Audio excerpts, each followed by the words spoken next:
Hey there, thank you so much for joining us today. I'm Angela Brown, and this is the Clutter Corner. We've been meeting here every week for several weeks to help you change your relationship with stuff. And today we have a very special project that we're working on, and we've invited a lot of our external friends. And I say our external friends, we have a whole bunch of professional house cleaners that are joining us on the call today.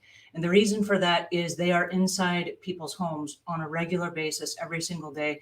And we're seeing an epidemic of clutter that we've never seen before. It kind of started back in the pandemic era when everyone was staying at home, and they started opening up their scary rooms and their closets and their storage units, and they started going through stuff to try to come up with, let's resolve some of the stuff that we've been hanging on to for a long period of time. And as a result of pulling everything out, it unearthed a lot of emotions. And there are a lot of people that now have big piles of things, or they have rooms of things that they're kind of stuck with, and they don't really know what happens next. And so there's this paralysis that has set in.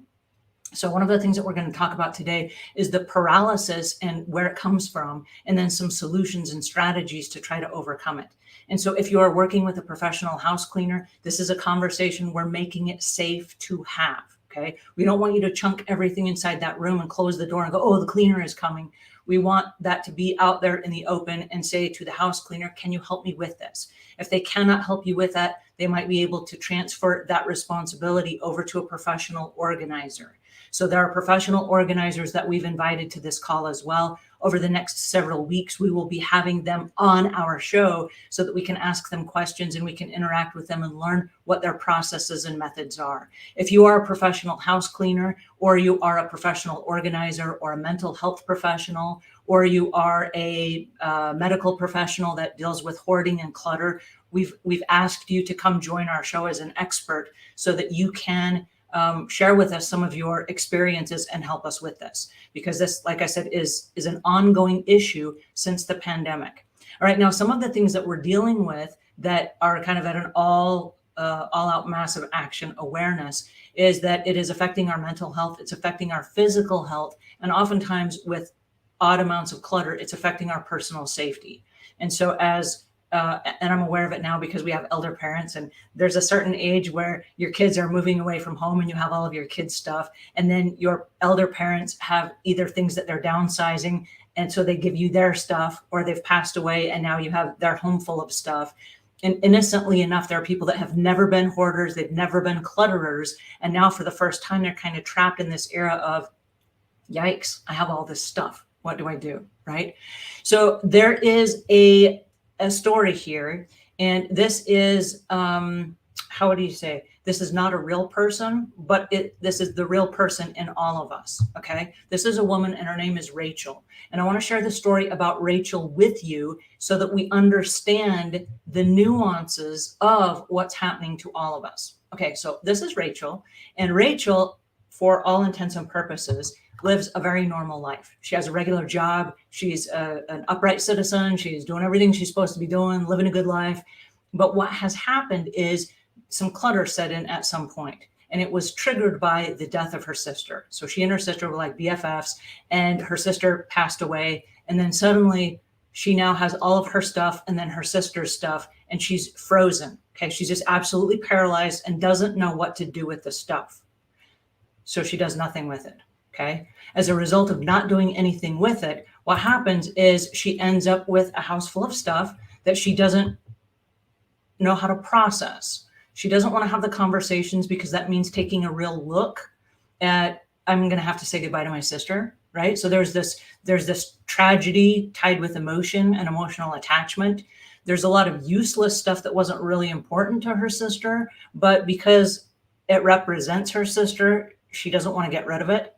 And so this is the home life. Okay. Her business life is thriving. She's up for a job promotion. Everything is going well. But when she gets home, this is what's going on. All right. The reason this becomes so incredibly important is because if she doesn't deal with this right now and nothing happens, what happens is it progresses to a state of disarray. Okay. So we go from a state of clutter to a state of hoarding.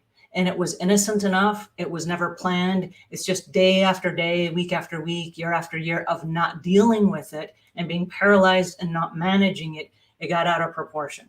Okay. So we're dealing with out of proportion at massive levels than we've ever dealt with before.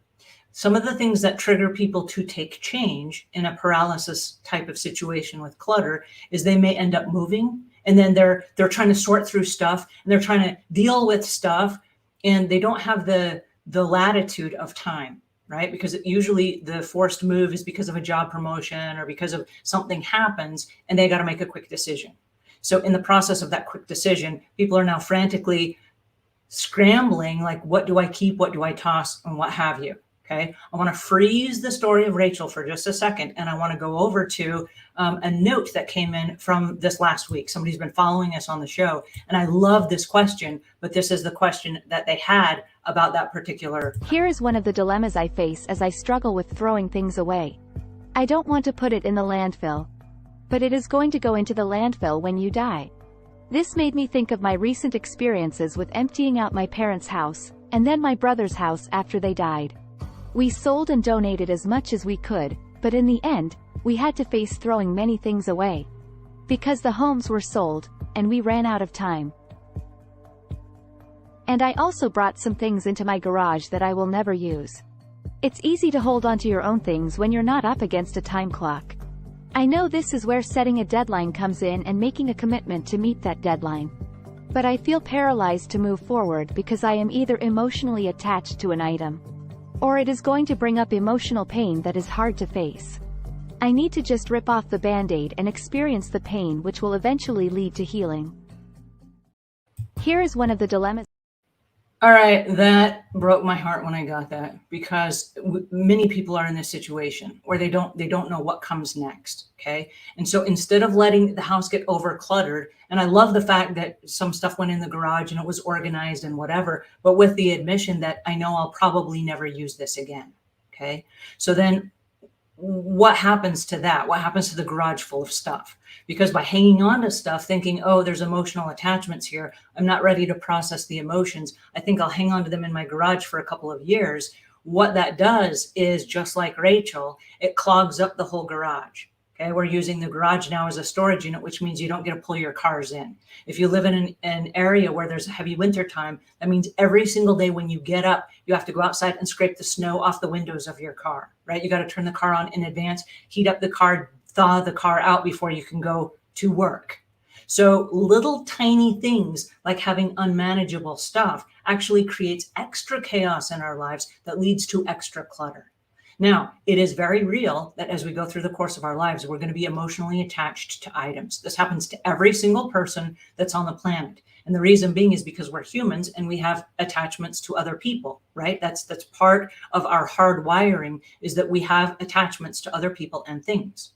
So what can we do today? And this is, I'm asking everybody as a participant, can you help us with this today? Okay, here's a strategy and a solution that professional house cleaners and professional organizers are utilizing right now. And I want to share it with you today so that you can start doing it as well. This is a series of rolls of painter's tape. And so you can just buy these at the hardware store. I've actually left links in the notes below on the YouTube channels that we're streaming to today. This is painter's tape. It peels off really easily and it leaves no residue, which is why I'm a really big fan of it. And I have this in multiple colors. So with a Sharpie pen, what I can do is I can write the name of a person on this tape. So let's say that I have two children and I've got a boy and a girl. Okay. So for the boy, let's say his name is Rob. I would put Rob's name on lots of little pieces of red tape, and I would tape them to the backs of items in my house that I want Rob to have when I die. Now, I may not die for 50 years, but if that tape is on the back of that item, then at any point during the course of from now through the next 50 years, when Rob comes to visit, I can say, hey, look around the house and see if there's anything that you want that I have that I'm downsizing right now. If he picks up an item and it has a red tape on the back of it, he's free to take it today. Yay! One less thing in the house, right? Let's say that the daughter's name is Susan. Daughter Susan gets green tape. So everything that I want Susan to have gets marked with Susan's name on it with a Sharpie pen on the green tape, taped to the back of the item, so that anytime Susan comes for the rest of her life, that she sees something with a green item on it, she is now free to take that with her today. Now, here's the catch. If she sees an item on it and it has Rob's color on it, she gets to go to Rob and say, hey, Rob, I noticed that mom has this particular item at her house with your tag on the back of it. And I'm wondering, how important is that to you? And Rob might say, oh, I hated that thing. Mom always thought that I really enjoyed it and I didn't, and I'm not interested in it at all. You can have it. They get to negotiate while you're still alive, and somebody can still take it home today. Okay. Yay. What a nice little simple, easy program, right? The yellow one, I like to save for things that I'm using in my life right now. Like it might be my hair dryer. So in my house, my hair dryer might have a little piece of yellow tape on it. It doesn't have anybody's name, but the yellow tape means I'm using this in my life right now. Please don't throw it away. But I had no emotional attachment to it whatsoever. Okay. So if I were to die tomorrow for some reason and somebody were to go through all my stuff and they find yellow tape, oh, guess what? This meant nothing to mom. It meant nothing to her. She just used it. It was a utility item. It was just part of her house, part of her bathroom, whatever. We all have our own hair dryers. By keeping it, it doesn't mean any emotional attachments to mom. We are free to let this go, right? It's going to make clearing out the house super easy. Anything with yellow tape. Now, anybody that's coming into the house, whether it's a professional organizer, whether it is a house cleaner, whether it is a distant relative that comes in, they're going to look at everything and go, oh, this is all Rob's stuff. Let's call Rob and have him come and pick up all of his stuff. Now, there are lots of apps that are also on our smartphones where any person that's going through a house and a professional organizer or a house cleaner can help you with this. In the house cleaning industry, we do lots of upsell projects where if some reason somebody canceled on us, we got a whole bunch of extra time on our hands. We call up our list of people that are like, hey, I want this service. Come help me with this. They'll call you up on the phone and say, hey, listen, I've got an open 3 hours. Do you want me to come do inventory of everything in your house? You're like, sure, come on over. With the apps, you just scan the apps. You can either use videos or you can take pictures, and then you can decide where this goes. So you can make a pocket and say, this goes to Rob. This goes to Susan. This goes inside the storage unit. This goes to house number 1. This goes to house number 2. This needs to be stored in the attic. This needs to be stored in the garage. And you get to itemize where those items are. In the event that you're ever looking for something, let's say that there's, I don't know, a set of golf clubs and you're going to be at your vacation house that's near a golf course. Where are the golf clubs? You can look really quick at the inventory and go, oh yes, it's at that property right there next to the golf course. That's exactly where those are. But that might also have Rob's tag on it. And so when it's time for you to pass on, or you're done with that house, or let's say that this was a second house, now you're aging on in years and you want to get rid of some stuff, instead of the paralysis being stuck like, oh no, what am I going to do with my stuff in the extra house? What you can say is, oh, that stuff is already tagged for Rob. So we can give Rob a login. He can look at the stuff and go, I want this, this, this, and this. All the rest of the stuff can then either be discarded, it can be sold at a yard sale, or it can be let go of. Okay. So we're starting to look at strategies that will help us end the paralysis. So I have to ask the question, and this is just one of the strategies that we use. Okay. So I'm going to put that aside for a minute. I do have links in the show notes to the colored tape and the Sharpies. It's a very simple system. It works really well for lots of families. The apps on the iOS and Android are free. Some of them do require money. There's one, I forget the name of it, but it is paid and it's for professional organizers, and they can set up an account for every one of their accounts that they're working with. So house cleaners that are doing this process, you may want to do the paid one. It's about $30 a month, but it's industrial and it will let you set up, 30 or 40 or 100 houses or however many houses you do. So that's a great way to offer that to your the houses that you're working for without them having to pay a fee. But a lot of the apps for inventory of home items are free. All right. So I want to jump over here for a second. We got a couple of questions. Karen says, I'm so sad and paralyzed is a mess. This is true. There are so many people that are in this situation right now, and it's because we're all dealing with a lot of the same issues, right? When everybody stayed at home during the pandemic, all of us started facing the same issues, and it started becoming a very real problem for all of us.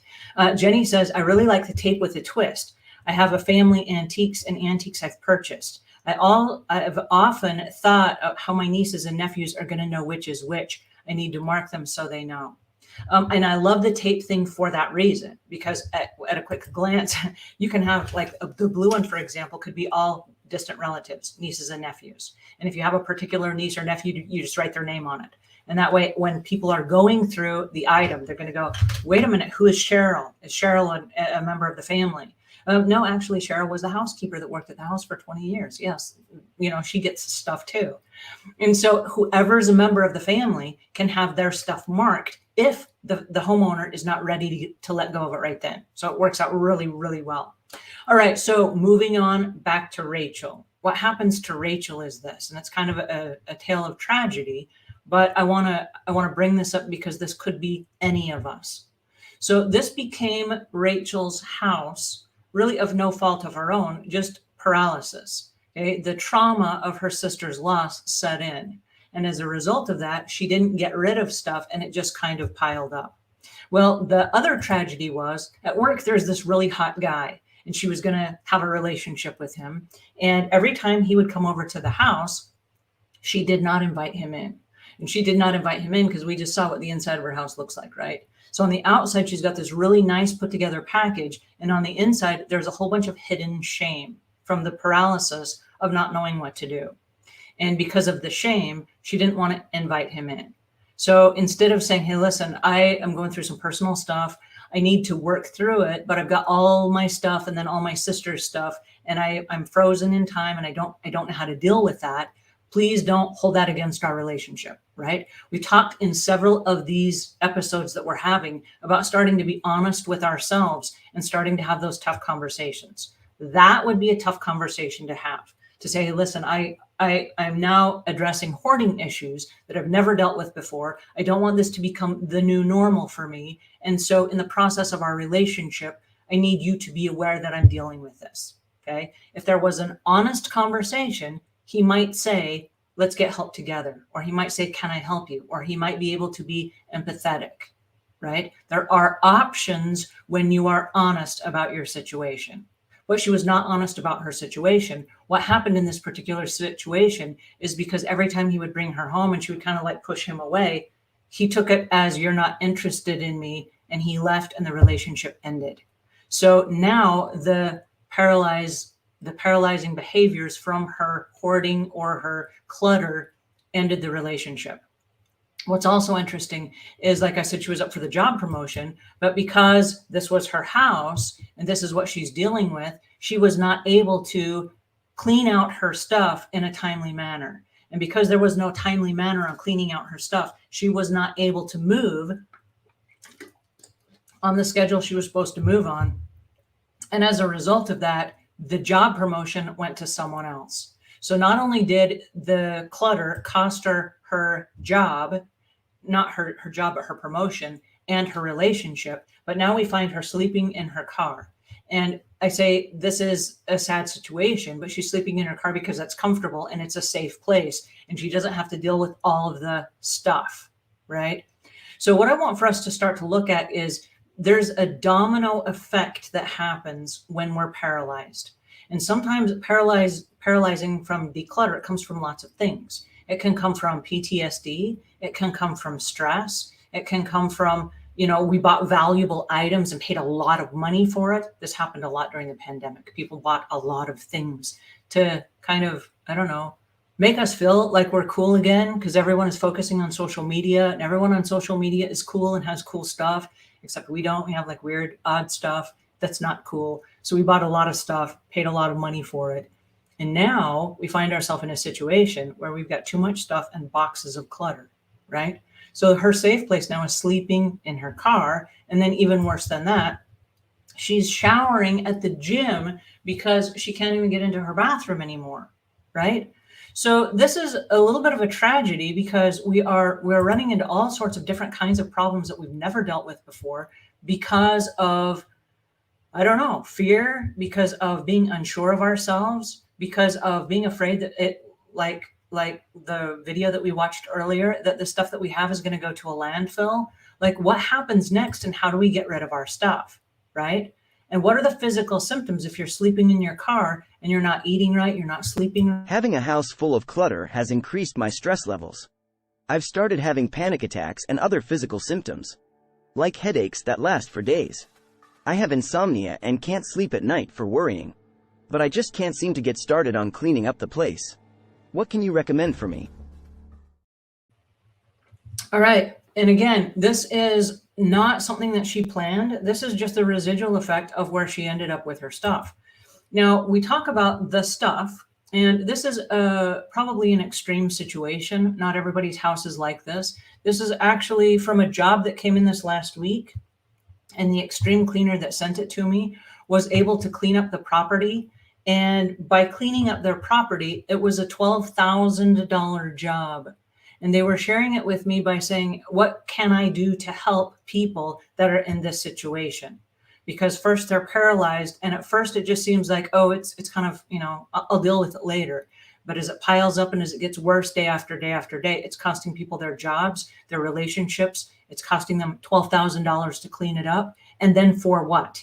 For what, when we could actually be in a process of working through that right now? Now, I've got good news and bad news. And I know you guys do not want to hear the bad news because I only want to bring you good news, but we do have some bad news. And the bad news is that clutter is an ongoing thing. It's not like you're going to clear everything out and then never deal with it again. It's a new part of our lives. Okay, that's the bad news. The bad news is it's an ongoing thing. Stuff is going to come into our life and stuff needs to go out of our life. It's not healthy for stuff just to come into our life and then stay. It needs to eventually go. Okay. And I want us to think in terms of the big picture. The big picture is that stuff comes into our lives.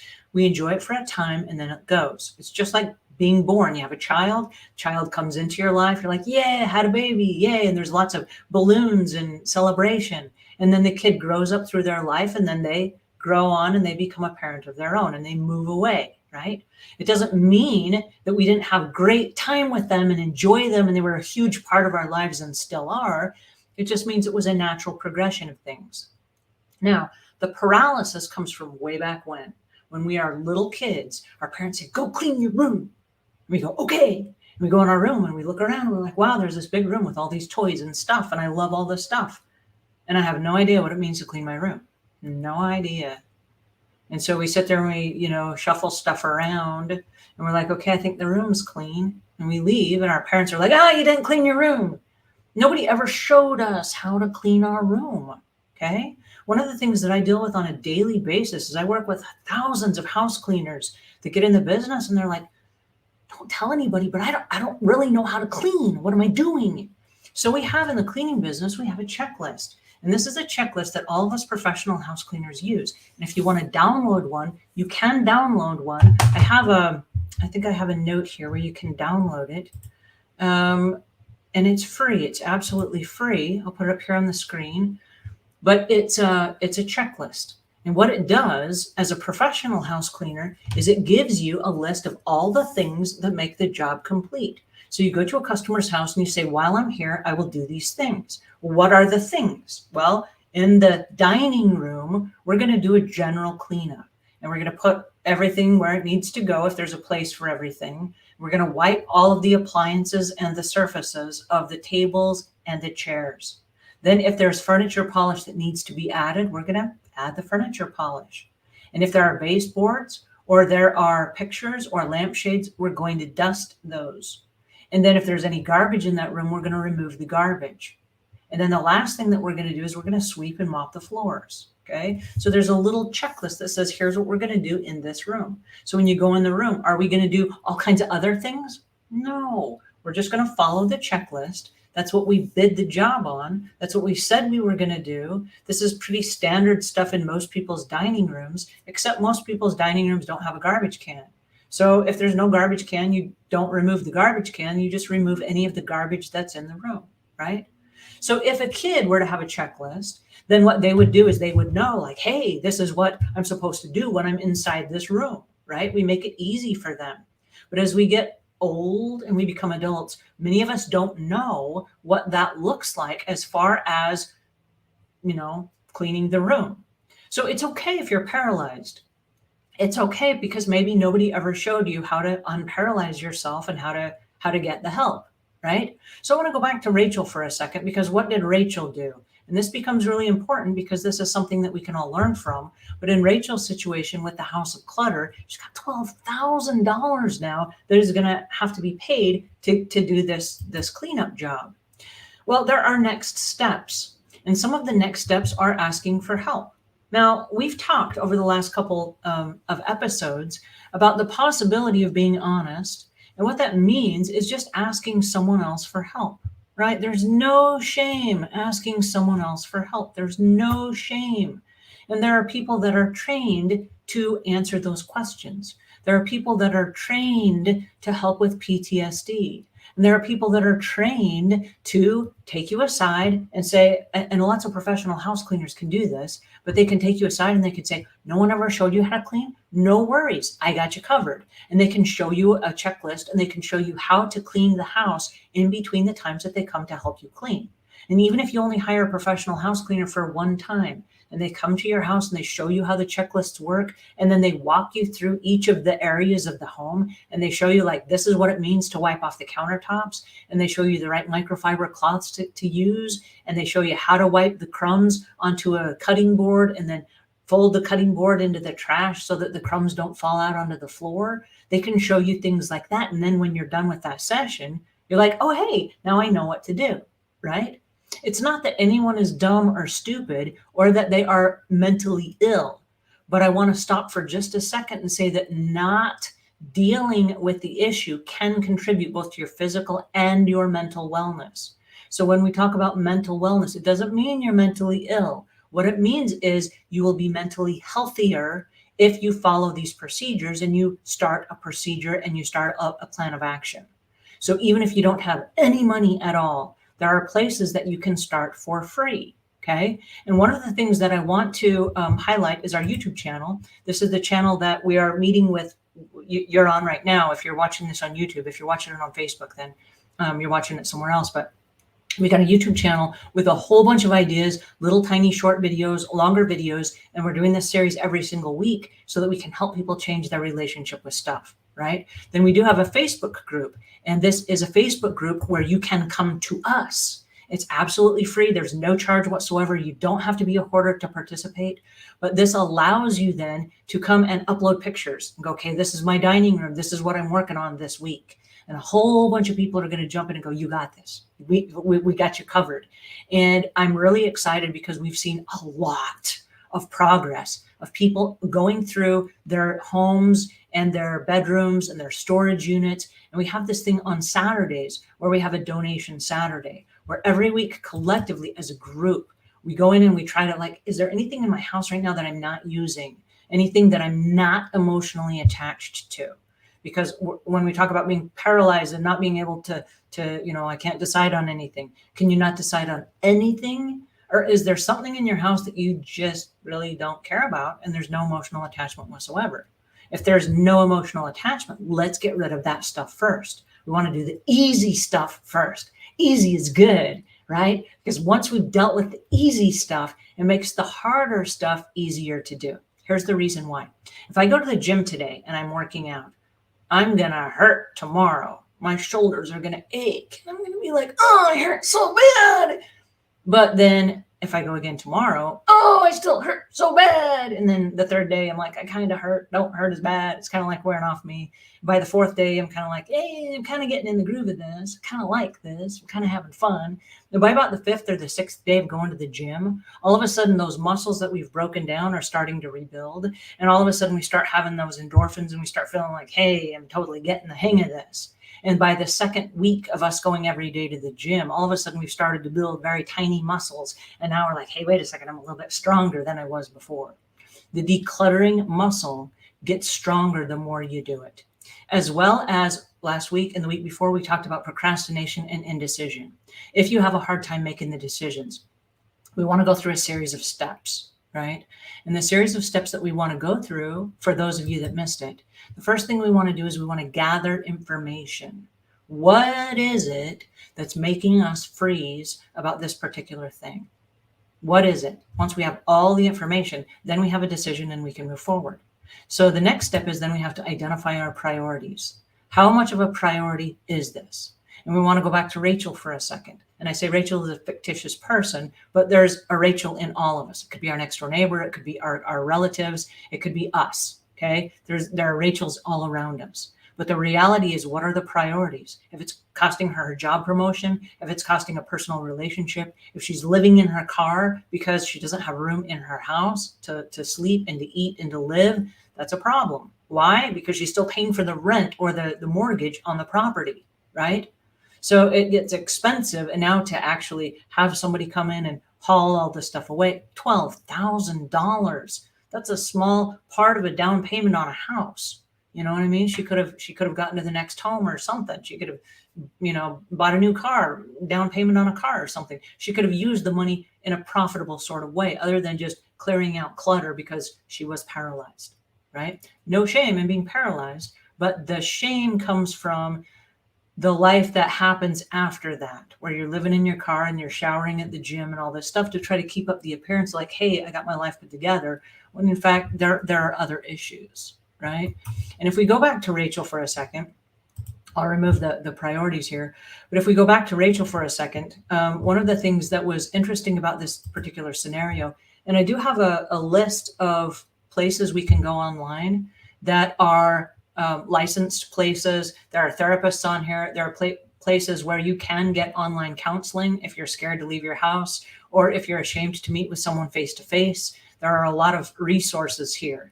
And so if you go to the show notes for today's show, and that is over, what is today's show? That is this YouTube thing. I'll leave this up here for a second so that you can take a look at that. This is a list that you can tag into either for yourself or for a member of your family that you're helping, or if it is in fact a client of yours, if you're a professional organizer or you are a professional house cleaner. This is a really great set of resources for you. Setting an appointment with yourself. These are color-coded moments where maybe she's going to meet with a therapist. Maybe she's going to meet with a professional organizer. Maybe she's actually going to do some decluttering and clear out something for the Super Saturday donation. But once it's on the calendar, it then takes on a life of its own because it allows us then to have real opportunities where we are actually dealing with this stuff instead of putting it off. Because by putting it off, that doesn't solve anything, right? That doesn't solve anything. It's just we find ourselves in a worse situation because procrastination and indecisiveness lead to only more clutter. And that only adds to the paralysis of the clutter that we have, okay? So this is our life. And I want to remind us, this is our life. We get to live it, right? This is my life. I get to live my life the way I choose. And what I want to do is I want to choose to live it to the highest of my capabilities. And so when we talk about how are you living your life, do you need help? Do you need help? And if you do, where are you going to go to get the help? So like I said, we do have resources, but another thing that I would recommend, and this is something that we find helpful in Rachel's situation, is that there are a lot of people that are going through some of the same stuff. And so by joining a group, either an online group or joining a physical group, there might be a group in your area that's dealing with some of these very same issues. And a professional organizer, a lot of professional house cleaners, there are medical professionals that will help you find these groups. You can also do a search online for the area that you live in and just get connected with other people. Because what we're finding is there are a whole bunch of other people that are going through some of the same stuff that can help us so that we're not wandering through this alone, right? You do not have to go through this alone. All right. The pros and cons are one of the things that I wanted to mention. If you're afraid of getting rid of stuff, go through the pros and cons. What are the pros and cons? Let's say that we were getting rid of clothing in your closet. You can go through the pros and cons. What happens if I get rid of it? Yay, that's a pro. What happens if I don't get rid of it? And those are the cons. So by having a logical conversation with yourself, sometimes that removes the pain of, do I really need this? Am I really going to use this? And we can go back to some of the other things that we've talked about in other issues where we use and we rely on some of the solutions that we found. One of the solutions that we found, and this is my personal closet, what we have is the different sizes of clothing. So if my normal size of clothing is a size 6, I might keep a size 4 and a size 8 in case I get a little bit fat or a little bit skinny. And that way I have clothes that I can shrink into or grow into but it's the same with the pants, right? So if I have one size on either side of the size that I'm wearing, that gives me the option of getting rid of all the size 10s, all of the size 12s, all of the size 2s, the size 0s. I know that if I'm in a size 6 and my go-to is either a 4 to an 8, if I lose a little bit of weight or I gain a little bit of weight, this is a strategy that I can use that will help streamline that process. So I want for us to have some kind of strategies as we move forward so that there are no surprises, and so that, unlike Rachel, we do not find ourselves in a situation where we have to pay gobs of money to have our stuff hauled away. And this is one of 20 trips that it took to clear out our Rachel's house. Okay. And I say our Rachel, the client was actually named something different, but to protect them, we use the name Rachel. But 20 trips just like this to the landfill to get rid of the stuff that was just piling up because there was no commitment to getting rid of it. So we do want to take a look at the situation and just try to find a balance in all of it and find out, why are we hanging on to stuff? Because if it's not bringing us joy, is it the highest version of ourself? And that's what this comes back to, is, are we in a situation where we're living our life, or are we settling for the life of someone else? All right, here is another reason why some people become paralyzed with decluttering. I'm paralyzed when it comes to cleaning out my kids' rooms. The kids have grown and moved. But I wonder if I will need the cribs when the grandkids come to visit. Or, maybe my children will want the furniture they used when they were young. I have so many toys that my kids enjoyed. I hate to just toss them. I'm frustrated because I could use the bedrooms for other purposes. But I don't want to get rid of the stuff, and then later, wish I still had it. Please help me.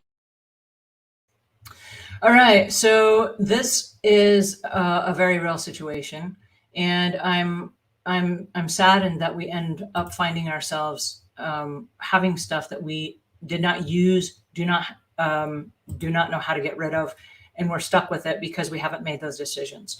So when the person said that, I want to get rid of this stuff, but I'm afraid that my kids will need it or want it, how often do the kids come? When we talk about gathering the information, weighing the pros and cons, asking the questions, maybe it's seeking another opinion, what that comes down to, and let's visualize the outcome. If you need that room for other things, what does that look like? If you are a painter and you want to use that as a craft room, what does it look like for you to remove the crib and remove that other stuff?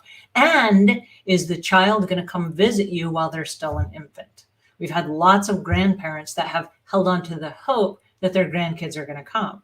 When the grandkids come, the parents are like, oh, my kid screams all night. I don't want them in grandma's house. They're going to keep grandma up. And they actually stay at a nearby Airbnb or a nearby hotel. They come to visit during the day, but they don't actually keep the kid there at grandma's house all night anyway. So all of the hanging on to the crib and the kid's stuff, grandma could have let that go, and she could have had the crafts room to explore her painting and whatever, right? So going back to the tape, did we have things in that room that we labeled that said this was for this grandchild or this was for this particular child? Because if Susan comes to the house and it's her kids that would be using the crib, and she's like, we don't do that anymore anyway, they're sleeping on a regular bed, they could have let that crib go 2 or 3 years ago, and grandma not hanging on to that in the rare hope that when the grandkids come, they're going to use that bed. Right? So again, it's being honest and open about our conversations, and then visualizing the outcome of, what does this look like when I'm actually living my own life? All right. So I hope that some of the strategies, I hope that helps a little bit. I'm going to jump over here and answer some questions for you guys, because we got a lot of questions coming in, and I'm super excited about that. Now is the time to ask those questions so that we can get those answered. I have... Rosanna says, I definitely will, sending virtual hugs. That was not a question, that was a comment. So thank you for that. Jenny says, not sleeping in my car. I actually make my bed almost every day. I love that. I love that. That is a great start to what could be an unlucky situation. If you make the bed every day and you force yourself to do it, it also removes the temptation of putting stuff on top of it, because then you have to move that stuff at the end of the day. right? So by making the bed every single day, those are small steps that put you in the right frame of mind, and it puts you in the right place every single day. So that you then can focus on what is important, which is then living the next part of your life. And I'm trying to find my banner here to get rid of that. The next banner here was eliminate options. And I do want to highlight that because when we have lots of options, that can lead to paralysis. We talked about this in our episode on indecision, where you go to a restaurant, you got this massive menu. There are so many options, you're like frozen and you can't decide. So you take 20 minutes to decide what's on the menu, right? Too many options leads to paralysis. So if we don't know what to do, or if we have too many options, we can just freeze. So by eliminating the options makes it easier to decide. You go to a restaurant, here's the secret.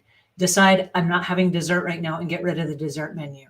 I'm not having drinks right now, it's lunchtime, it's not happy hour, get rid of the drinks menu. Okay, it is lunchtime, so I'm going to get rid of the dinner menu and the breakfast menu, and now we're just down to the lunch menu, right? So by eliminating options, you can narrow your choices, which makes it easier to decide. I know, it's a trick, right? Okay, so along with that, we got a couple other questions here. Rachel said, yay, I've made it. It's spring cleaning time. And although I try to declutter throughout the year, I always do more in the spring. I felt paralyzed at times, but you've helped me, Angela. Yay! Rachel, I'm so excited that you joined us today. And I want to highlight this because oftentimes this is so weird, but because we have spring cleaning, a lot of people think they have to wait until spring to clean. I know. And one of the things that we've done in the professional cleaning industry, and I'm really excited about this, is we've helped professional house cleaners put families on deep cleaning 4 times a year. So that there's deep cleaning 4 times a year, which is, every 3 months. And what that does is that removes all the buildup. And instead of it taking a whole weekend to do, making it this huge project, it's littler projects that are done more frequently throughout the year. So everything stays a whole lot more clean, and it's a whole lot less work, and it's easier to do, and it's manageable. That way nobody gets tripped up on, the spring cleaning. Because when you talk about spring cleaning, like, wow, that is a huge project. And for a lot of people, it takes 2 or 3 weekends, and it becomes this overwhelming task. And they try to do the garage and all the rooms of the house and the kitchen cupboards and the closets and the linen closets and underneath the bathroom sinks. And it just becomes this overwhelming thing. And because it's so overwhelming, it's paralyzing. And a lot of people don't get around to it. So instead of doing it just once a year, by breaking it up into smaller sections, it's more manageable. It's more manageable for the homeowner. It's more manageable for the house cleaner. And it's far more affordable on an ongoing basis because you get to spread the money of the big clean throughout the year on the 4 deep cleanings. I know, it's revolutionary, right? It's pretty cool. All right, so Sunny Girl 87 says, just another Smith. I hear you. I think of all of us who struggle, think the same way. Maybe a foundation of hoarding. I don't know what this foundation of hoarding is, but what we're talking about over at Hoarding World is there are a whole bunch of us that are trying to deal with our relationship with stuff. And as we're having lots of questions. And some of the questions are, and let me remove this here so you can see this. This is at facebook.com groups/hoarding world. And one of the things that we do over there is people are welcome to ask any question. I've got a team of people that work with me. Some of them are professional licensed therapists. Some of them are people on the Savvy Cleaner team. But as professional house cleaners, as professional organizers, there are a lot of people that have come through our Ask a House Cleaner show. They're jumping in here and they're answering questions, and they're helping us find solutions in real time so that those people that are looking for free solutions can still have ongoing support, and you can post your pictures. People can give you ideas, they can give you suggestions and that kind of thing, because we don't want anybody that's looking for help to be turned away saying, well, I'm not quite a hoarder, but I have, 5 storage units worth of stuff that I got from all of my parents when they passed away, and I just didn't know what to do with it. And so what we want to help you work through that item by item. Like I said, it's an ongoing thing. This is going to be an epidemic for a long time. And I say that because we're 6 generations into collecting stuff from our parents and their parents and their parents, and then 2 sets of parents, and lots of people are getting divorced now. So you have instead of just one, his parents and your parents, you have the step parents, and there's a lot of stuff, right? And it's coming at us from all angles right now. And as kids move away from home, a lot of kids are leaving stuff behind. And there was one woman that we worked with, and this is really important. Her daughter, who was 14 years old, went to live with an auntie. And when she went to live with the auntie, she left all of her stuff behind and said to her mother, "Don't move my stuff. This is really important to me." Well, she and the auntie hit it off really well. And the auntie was maybe a better parent for her at the time. But the mother hung on to her daughter's stuff, thinking one day the daughter's going to come home. She said it was really important to her. Hang on to it. So let's fast forward like 20 years. And the mother is still hanging on to the 14-year-old version of her daughter's stuff. So we asked the daughter, we were able to get up with the daughter and say, "Hey, do you want the stuff? Mom's been hanging on to it for all these years." And she's like, "No." She said, that was 20 years ago. I'm not even the same person. Whatever I had 20 years ago, I don't care about. It's just old stuff. But now the mother's like not moving, hanging on to the same house. Bedroom is decorated the same way, like holding on to the fast hope that she doesn't want to do wrong by her daughter. Well, the daughter, it means nothing to the daughter anymore anyway, right? That's where the tape comes in. If there's something really important to you, tag it. Say, "This is really important to me." You can even get a special color of tape, maybe orange tape or a purple tape or something, and say, "This was my pride and joy. This was super important to me." And then as you pass on, your kids can look at your stuff and go, "This was really important to Mom." And they can all pick or choose an item that was important to you that they want to hang on to. I try to find the smallest item I can of the people in my life that I want to hang on to. I try to find one or two small items that I can hang on to that represent my interaction with them on planet Earth. And then have a little tiny jewelry box of those little items that each one of those were like a little symbol of my grandma, or, a woman that helped me when I was young with needlework. And I have a little tatting shuttle from her. And there are a couple little tiny items that will just fit in a little box that if I'm going to take an item of collections with me that, hey, it's super important. It's this little tiny box, not big housefuls of furniture and china hutches and, dishes and things like that. Try to narrow it down to the smallest thing, and then just keep one item from each of the people that really meant something to you. And so in the event that you end up with something small, that's cool, but we don't need a whole entire house to represent how cool that person meant to us, because they came to Earth without any of that, and they leave Earth without any of that. And we leave Earth without any of that. So hanging on to something just because it was important to someone at one point in time, not a good enough reason, right? All right. This is tough stuff, I know. Sunny Girl says it is gut-wrenching to address. Uncomplicated hoarding. Allowing it to pile up is gut-wrenching too, and the principles are similar. It is similar, and it is gut-wrenching. And it's really hard when you have seniors that have been hanging on to stuff for a long period of time, and then it becomes either a health hazard or a trip hazard, and they can't get through their home now with their mobility devices. That's either a wheelchair, or it's a walker, or it's a little walker with wheels on it, things that they're using to support themselves. And if they're tripping on items in their house, that's a safety issue for them. And so we don't ever want it to get to a point where we're sleeping in our cars, where we can't sleep on our bed because there's overwhelming stuff. We don't want it to get to the point where, in some of the pictures we saw earlier today of Rachel's house, there's uneaten food, or there are, soda cans that still have some residue in them. Then you get ants that are attracted to that. And there's a less than desirable situation that comes as a result of letting things go. Okay. We don't want to find ourselves in a situation where we let things go. And so going back to the earlier question about let's gather all the facts and the information, one of the things that might be paralyzing us is we don't know what to do. But if we start thinking it through a logical basis, and we might need a friend to help us do this. You bring in the boyfriend that, instead of inviting him in because you were scared, you bring him in and say, "Hey, can you have a conversation with me about some of this stuff?"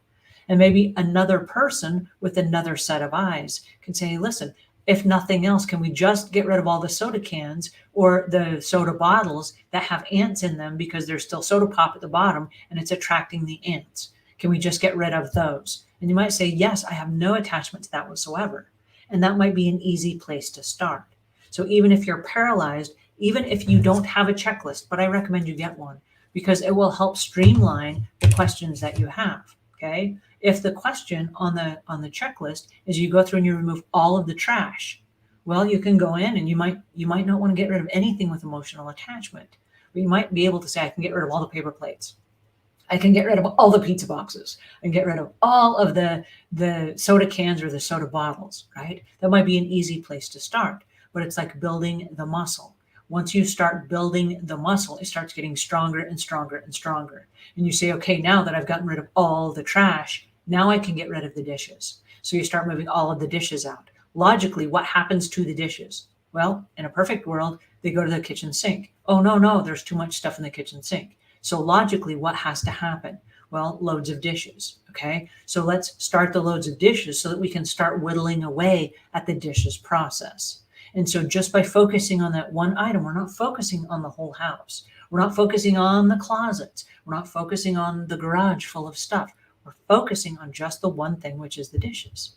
And by focusing on one small area, it's like a domino effect. Because if we're going to do the dishes and that's our only focus, what does that mean? What it means is eventually I'm going to see a cabinet and it's going to be empty. It's not going to have anything on it.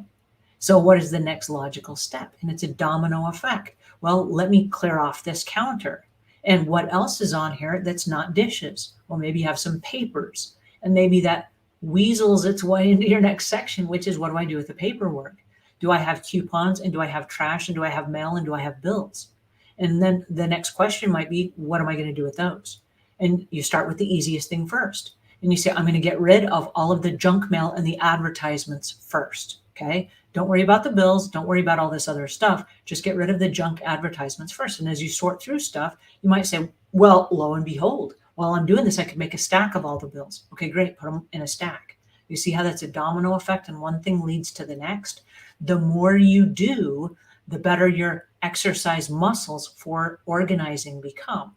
And as you start getting rid of stuff, it's going to increase those muscles as well. Now, there was a woman whose house we cleaned. When we went to her house, she had lots of shelves.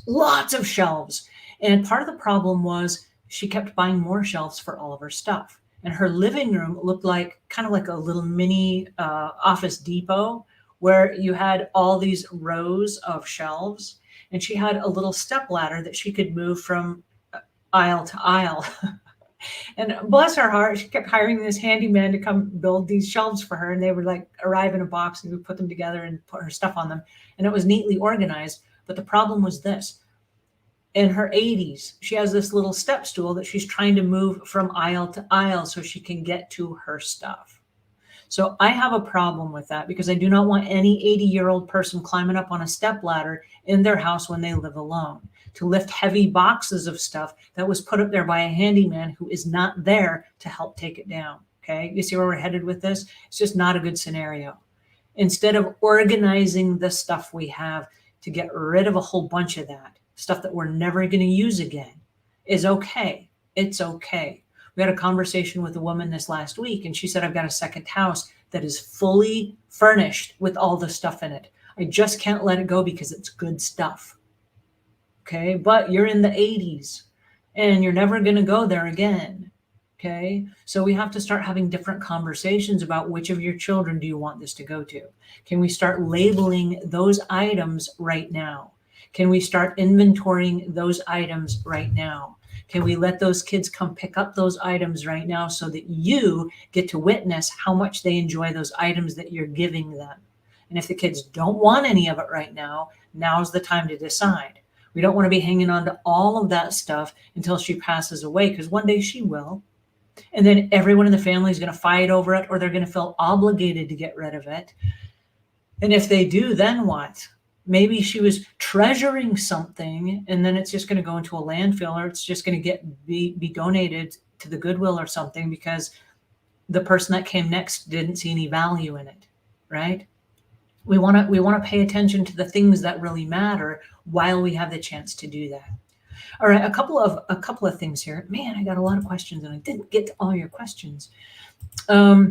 Butterfly says, I need this. My depression, PTSD, and anxiety has me paralyzed from doing what I need to do every day. And therefore, now I have a cluttered mess and I've got to get it under control. I hate that you're in this situation. And I want to say that you're not alone.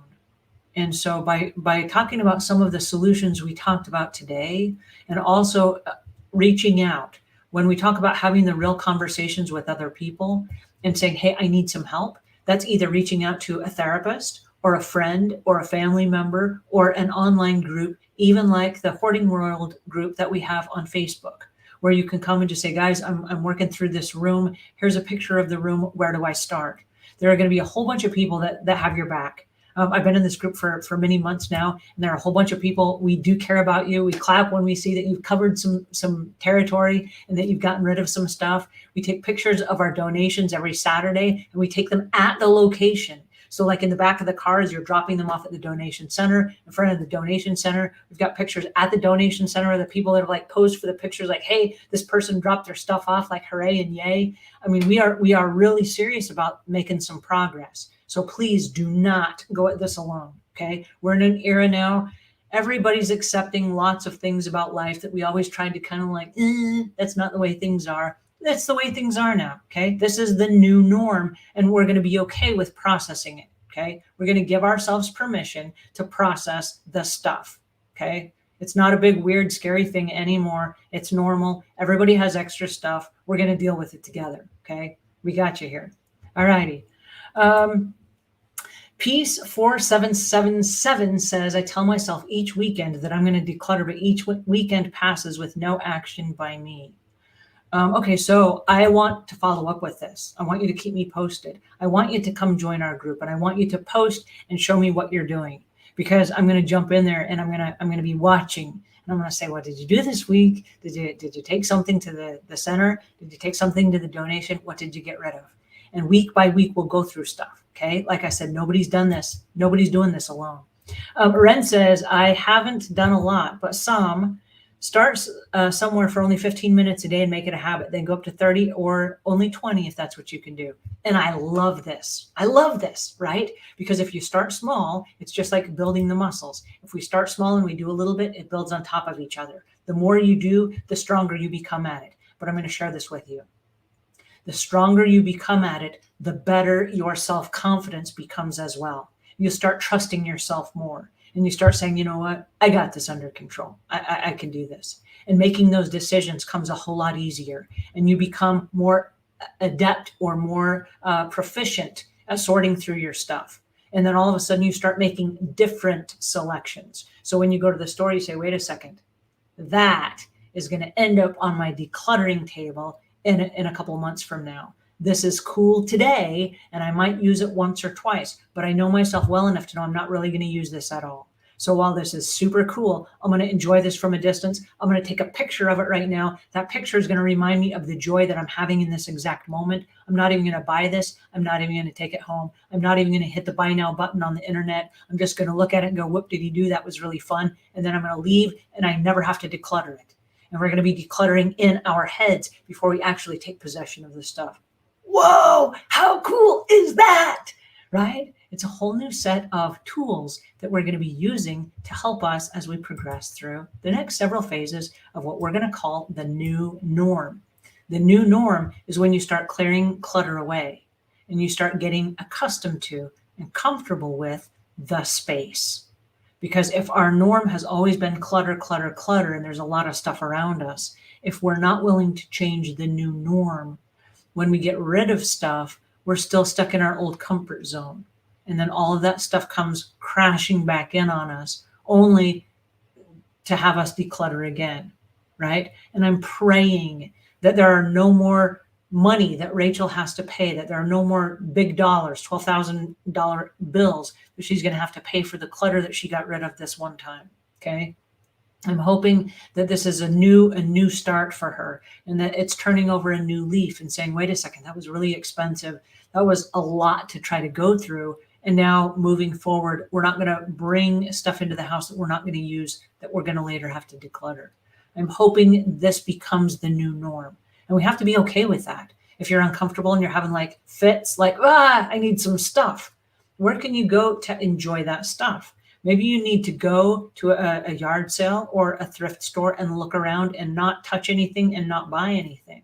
I'm now at a point, I have hoarding tendencies, but I now can go to any store and I can walk in and walk out with nothing. I don't need to buy stuff. There's a way that I can now look at stuff and say, hey, that's awesome. That is so cool. And enjoy the moment, but not buy it. I don't need to buy stuff anymore in order to have that little thrill of seeing it and enjoying it, right? So we have to start looking at the world with new eyes. We have to start acting in a slightly different way. We have to be willing to be uncomfortable until we can change the comfort zone into a new norm. All right. Sunflower Girl says, hey, Angela, this is my first live with you, although I just got here. Yay! I'm super excited. I'm going to give you a happy bell. Here's my happy bell. It's got a little happy face on it. That means welcome. I'm so glad that you're here. Jenny says, and that's so me to fill it back up with new stuff or new trash.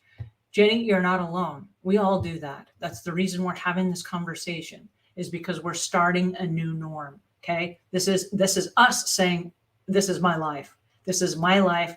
It counts. I'm going to do it differently this time. And instead of waiting until we then die and our relatives have to sort through our stuff, we're going to do it right now. We're taking responsibility right here. The buck stops right here. We are in control of our lives. We're going to tag the stuff that we want our family to have, and we're going to move forward with the pride and the tenacity of knowing that as stuff comes into my life, it's like the tiny child that was born, that then grows up to be an adult. We enjoyed it while it was here. Now it's on its way, right?